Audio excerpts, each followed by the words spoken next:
লালমনিরহাটে বন্যার পানি নেমে যাওয়ার পর কৃষকদের ফসলের মাঠের ক্ষতচিহ্ন ভেসে উঠেছে।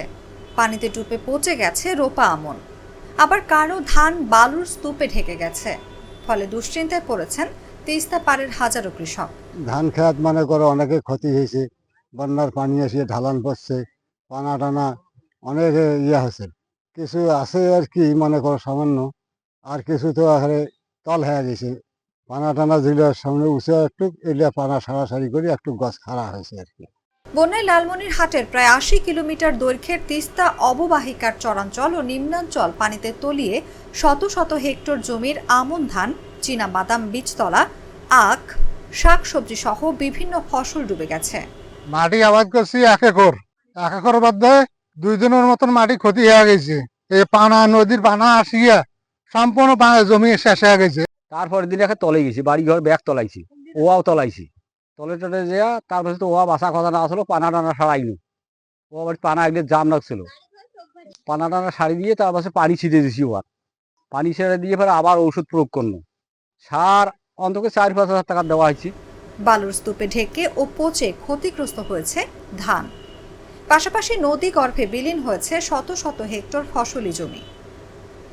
জেলার আদিতমারী উপজেলার মহিষখোচা ইউনিয়নের বাহাদুরপাড়া, গরিবুল্লাপাড়া, কালমাটি, হরিণচড়া, সদর উপজেলার খুনিয়াগাছ, রাজপুর, তাজপুর, হাতীবান্ধা উপজেলার গড্ডিমারি, সিঙ্গিমারি, সিন্দুনা, ডাউবাবাড়ি, পাটিকাপাড়া এবং পাটগ্রাম উপজেলার দহগ্রামে কৃষকদের ক্ষতি বেশি হয়েছে।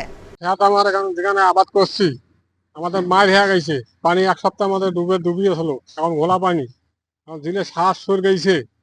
এই জিনিসগুলো আমাদের লস, টাকা এখন উঠবে না। আমি ওয়া লাগাছি 5 বন বাটি, 3 দিনে বন্যার তলে আসিল। হ্যাঁ, খরচ আমার 25,000 টাকা এসে একেবারে ব্যাপাক মিলি সাড়ে একেবারে কৃষ্ণ করে।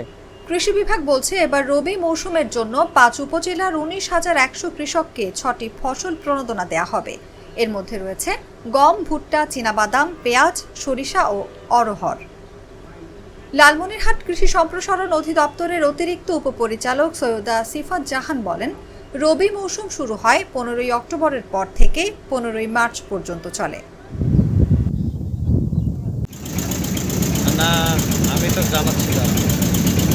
এবছর লালমনিরহাট জেলায় 6,565 হেক্টর জমিতে শাকসবজির চাষের লক্ষ্যমাত্রা নির্ধারণ করা হয়েছে।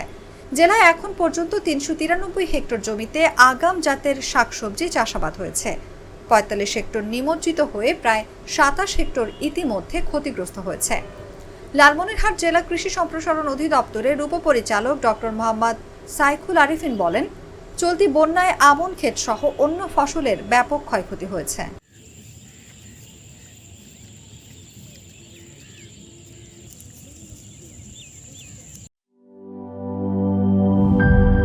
শিয়া বাটার ও ভিটামিন ই সমৃদ্ধ lily glam beauty soap. Lily, always beautiful.